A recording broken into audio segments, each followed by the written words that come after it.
कैसे हैं आप सब लोग? आई होप सो अच्छे होंगे और अच्छे से पढ़ रहे होंगे। और अब तो अकाउंटिंग भी आपको अच्छे से समझ में आने लगा होगा, क्योंकि हम लोग मीनिंग, इसके अलावा objectives of accounting, characteristics, features काफ़ी कुछ कर चुके हैं। तो आज जो मैं आपको बताने वाला हूँ वो है एडवांटेजेस ऑफ अकाउंटिंग। इस टॉपिक के बारे में मैं एक बात कहना चाहूँगा कि जनरली हम लोग इस टॉपिक को इग्नोर कर देते हैं। तो कहीं आप भी ऐसा तो नहीं कर रहे हैं कि सोच रहे हैं बहुत आसान है। अगर मैं आपसे कोई एक एडवांटेज या दो एडवांटेज पूछूं तो क्या आप मुझे बता सकते हैं? हाँ, जनरली आप मुझे बता देंगे कि भाई प्रॉफिट एंड लॉस निकालना, हर बिजनेस का ऑब्जेक्टिव प्रॉफिट एंड लॉस निकालना होता है। तो अगर आप भी यही बताने वाले हैं तो आप में और लोगों में फ़र्क क्या रह गया? कोई फ़र्क नहीं रह गया ना। तो आज मैं आपको बताने वाला हूँ इस वीडियो के अंदर 10 मिनट के अंदर 10 एडवांटेजेस, और पूरा एक वन शॉट वीडियो में सारे के सारे एडवांटेजेस आपको मिल जाएंगे। तो चलिए शुरू करते हैं advantages of the accounting.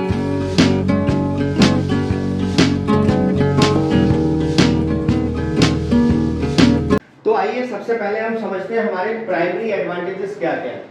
Primary advantages इसलिए मैं इसको बता रहा हूँ आपको, क्योंकि सबसे पहले आपको ये अच्छे से देखने हैं और ये अच्छे से कर दें। अगर क्वेश्चन 3 मार्क्स में है या 4 मार्क्स में है तो सबसे पहले आपको प्राइमरी एडवांटेजेस ही लिख के आने हैं, और 6 मार्क्स में है तो सेकेंडरी आप और लिख सकते हो। अदरवाइज ये तो आपको लिखने ही लिखने हैं। तो चलिए सबसे पहला देखते हैं प्राइमरी एडवांटेजेस क्या है। Helpful to the management. जो मैनेजमेंट है हमारा, management needs a lot of information for the smooth functioning of the business. Management को जितनी भी इंफॉर्मेशन चाहिए होती है स्मूथ फंक्शनिंग के लिए, बिजनेस के लिए, वो सारी की सारी इंफॉर्मेशन अकाउंटिंग से ही मिलती है। तो सबसे बड़ा एडवांटेज है। जैसे for example helpful in the planning. Management would like to know sales are increasing और डिक्रीजिंग। हमारी सेल्स बढ़ रही है या घट रही है, हमारा कॉस्ट ऑफ प्रोडक्शन बढ़ रहा है या घट रहा है, हमारे एक्सपेंसेस इंक्रीज हो रहे हैं या डिक्रीज हो रहे हैं, so that they can plan for the future.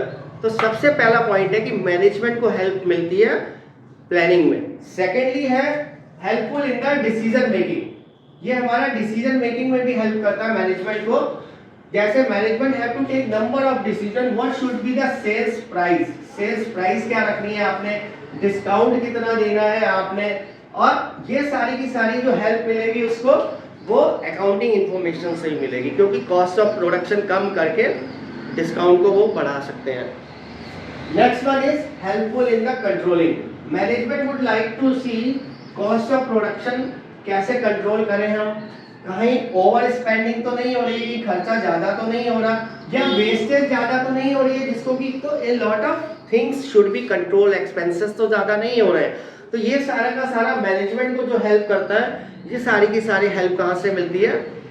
Accounting information से। तो पहला आपका एडवांटेजेस हुआ कि हेल्पफुल टू द मैनेजमेंट। इसके बाद में next one is provide complete and systematic record. Main function accounting का ये भी है कि जितने भी बिजनेस में ट्रांजैक्शंस हो रहे हैं, one by one all transaction, एक सिस्टमैटिक रिकॉर्ड उनका बनाया जाता है, systematic record of all the transaction, and then उनको समराइज किया जाता है। समराइज का मतलब वन टाइप के, वन नेचर के ट्रांजैक्शन, जैसे कैश के एक जगह पे, परचेज के एक जगह पे, सेल्स के एक जगह पे, सो दैट कि हमें टोटल सेल पता चल सके और टोटल परचेज पता चल सके ऑफ द बिजनेस एक्टिविटीज की, हमारे को ट्रू पिक्चर मिल सके कि हमारी एक्चुअल में टोटल सेल्स क्या है। तो second point is provide the complete and the systematic record. Helpful to management in a lot of ways and provide complete and systematic records। and इसके बाद में है information regarding the profit and loss। Her businessman ये जानना चाहता है कि what is my profit या मेरा लॉस क्या चल रहा है। तो उसके लिए प्रॉफिट एंड लॉस एक स्टेटमेंट है जो कि तैयार की जाती है at the end of each accounting period. हर साल 31 मार्च को जो भी हमारा अकाउंटिंग पीरियड है, वहां पर ये स्टेटमेंट हर बिजनेस में बनाई जाती है, which discloses the profit, ये कितना प्रॉफिट अर्न हो रहा है या लॉस में वो फर्म चल रही है, loss suffered by the business.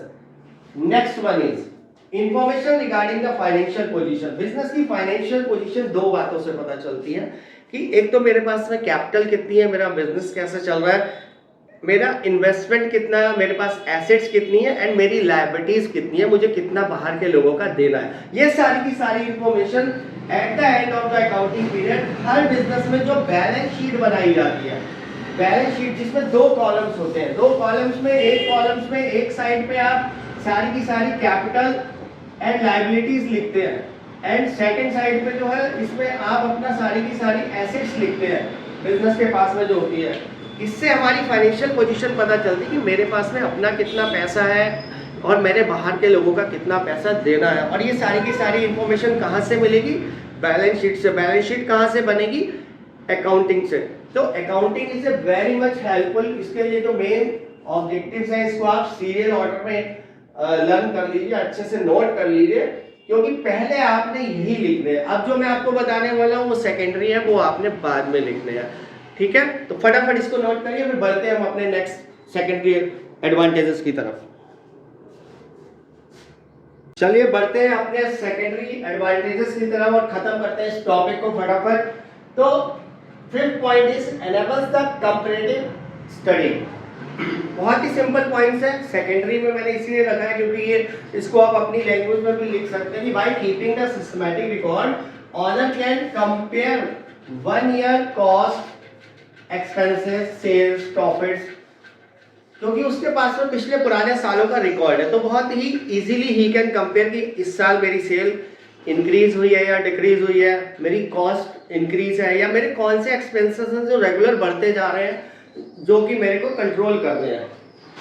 Next one is helpful in the assessment of the tax liabilities. जो टैक्स लायबिलिटीज है, अगर सिस्टमैटिक रिकॉर्ड आप मेंटेन कर रहे हो तो आप इजीली अपना टैक्स जीएसटी दे सकते हो, इनकम टैक्स वगैरह है वो आप देख सकते हो, क्योंकि ये जो रिकॉर्ड्स हैं आपके that will be audited by the tax authorities. अगर उनको चेक करना है कि आपने टैक्स सही कैलकुलेट किया है या नहीं कैलकुलेट किया है तो वो ऑडिट कर सकते हैं। ऑडिट का मतलब वो चेक कर सकते हैं, आप उनको अपने डॉक्यूमेंट्स या सिस्टमैटिक रिकॉर्ड दे सकते हो, क्योंकि आपके पास में प्रूफ है हर चीज का। Evidence in the legal matters, जितने भी हमारे लीगल प्रॉपर, अगर आपने प्रॉपरली मेंटेन किया है रिकॉर्ड्स को, तो वो जो आपके डॉक्यूमेंट्स हैं वो एक्सेप्ट किए जा सकते हैं by the courts as an evidence, क्योंकि वो कोई डुप्लीकेट नहीं है। These are the original records and the original documents उसके साथ में लगा हुआ है। कहीं भी आपने कोई परचेज किया तो परचेज बिल लगा है, सेल्स किया है तो सेल्स बिल लगा हुआ है, everything is there. So court में भी वो एज ए एविडेंस यूज किया जा सकता है। हेल्पफुल इन रेजिंग लोन्स, अगर आपने बैंक या किसी इंस्टीट्यूशन से लोन लेना है तो लोन लेने से पहले भी वो आपकी फाइनेंशियल स्टेटमेंट्स मांगते हैं, like profit and loss, balance sheet, इसके अलावा कैश फ्लो स्टेटमेंट है एंड मैनी मोर। तो वो तभी आप दे पाओगे ना अगर आपने अकाउंटिंग इंफॉर्मेशन या अकाउंटिंग आपने मेंटेन की हुई है। सो ये भी एक एडवांटेज है, लोन तभी मिलेगा जबकि आप, and helpful in the prevention of errors and detection of frauds. अगर कोई, पहली बात तो एरर होंगी ही नहीं अगर आप रेगुलरली सही से अच्छे से सिस्टमैटिक वे में मेंटेन कर रहे हो, फिर भी अगर कोई एरर है तो वो इजीली सामने आ जाती है। एंड सेकेंडली कोई फ्रॉड हो रहा है, अगर कोई गलती से कोई उसमें डुप्लीकेट बिल भी है या कोई चीज़ है तो वो भी इजीली डिटेक्ट हो जाती है, यानी कि मिल जाती है, निकल जाती है। तो इससे भी बहुत बड़ा एडवांटेज है कि एरर्स भी खत्म हो जाती है हमारी और फ्रॉड भी सामने आ जाते हैं। Facilitate the for the sale of the business, अगर आप बाई चांस अपने बिजनेस को सेल करना चाहते हो कहीं पे तो वो आपसे रिकॉर्ड मांगेंगे कि आपके पास में कितनी एसेट्स हैं, कितनी लायबिलिटीज हैं, क्या कैपिटल है आपकी, तो ईच एंड एवरी कितना आप प्रॉफिट कमा रहे हो, आपके बिजनेस की पोजीशन क्या। अगर आपके पास में अकाउंटिंग इन्फॉर्मेशन आप सारे के सारे रिकॉर्ड दे दो, उसी के बेसिस पे परचेज प्राइस डिसाइड होती है कि वो आपको कितना पेमेंट करेंगे। तो that is very very important. तो यहाँ हमारा कंप्लीट होते हैं सेकेंडरी एडवांटेजेस ऑल्सो। इसके बाद जो मेरी नेक्स्ट वीडियो आने वाली है वो लिमिटेशंस की आने वाली है आपके पास में। तो चैनल और अच्छा लगा हो तो लाइक जरूर करिएगा, चैनल को सब्सक्राइब जरूर करिएगा, सो दैट कि मेरी नेक्स्ट वीडियो भी